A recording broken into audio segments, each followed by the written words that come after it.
नमस्कार सर, मेरा नाम लक्ष्मण है। आज हम लोग बातें करेंगे कि कौन सा फंड में ज़्यादा रिस्क है और कौन सा फंड में ज़्यादा रिस्क नहीं है।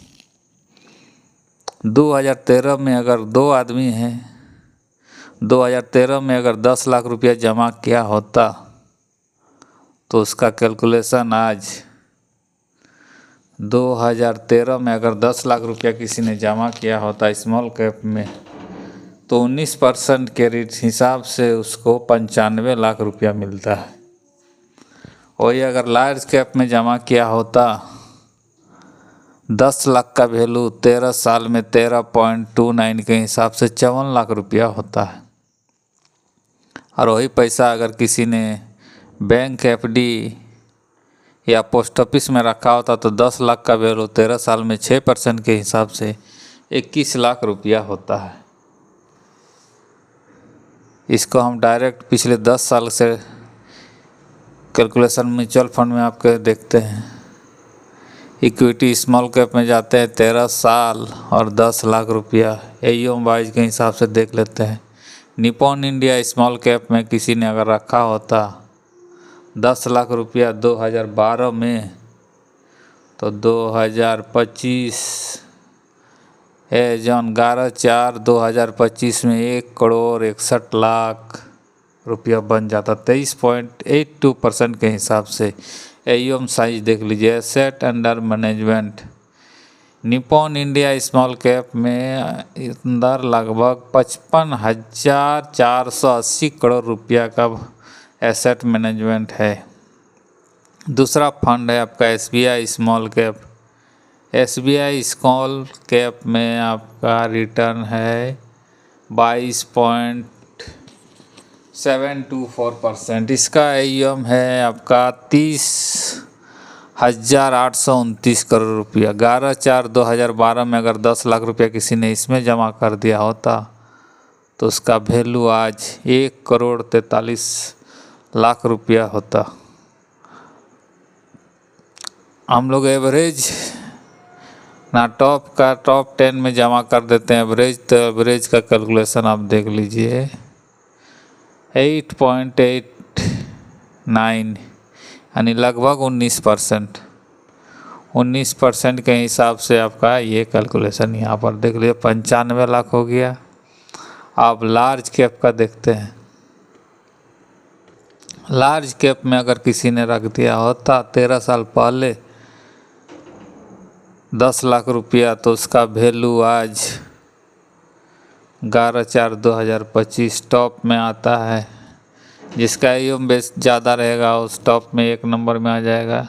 ICICI ब्लू चिप किसी ने रखा होता 10 लाख रुपया 11/4/2012 में तो 11/4/2000 पे जौन 62 लाख रुपया 15.06% के हिसाब से। दूसरा नंबर पे है आपका SBI ब्लू चिप। दूसरा नंबर पे चला गया SBI ब्लू चिप।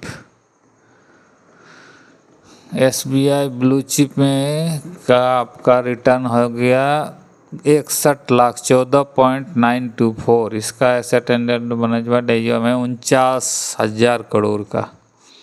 तीसरा नंबर पे आता है मीरा एसेट्स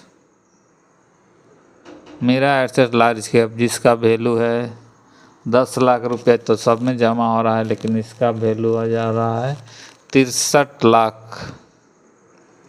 इसका भी और निपॉन इंडिया लार्ज कैप का फंड देख लीजिए 10 लाख का वैल्यू 65,74,000 15.58। इसका भी एवरेज देख लेते हैं। इसका एवरेज है एवरेज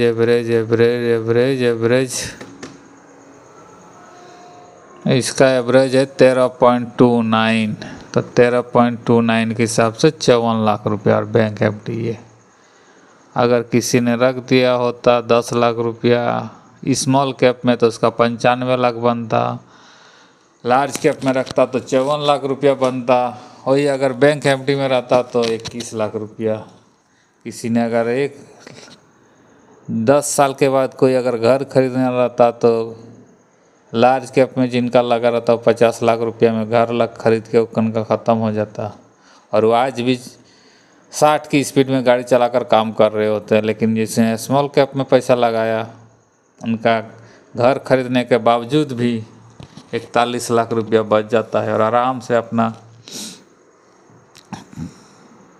जीवन यापन कर रहे होते हैं। इसीलिए कहता हूँ कि सबसे ज़्यादा रिस्क और कैलकुलेशन ये आपके ऊपर डिपेंड करता है कि आप अब क्या लेना चाहते हैं, रिस्क लेना चाहते हैं कि रिवार्ड लेना चाहते हैं। कैलकुलेशन अब आपके हाथों में है, जितना रिस्क लीजिएगा उतना ही आपका पैसा आपको बनेगा। इसीलिए स्मॉल कैप में पैसा लगाइए, वो भी आपका स्मॉल कैप में टॉप 10 में लगा के छोड़ दीजिए। स्मॉल कैप और मिड कैप में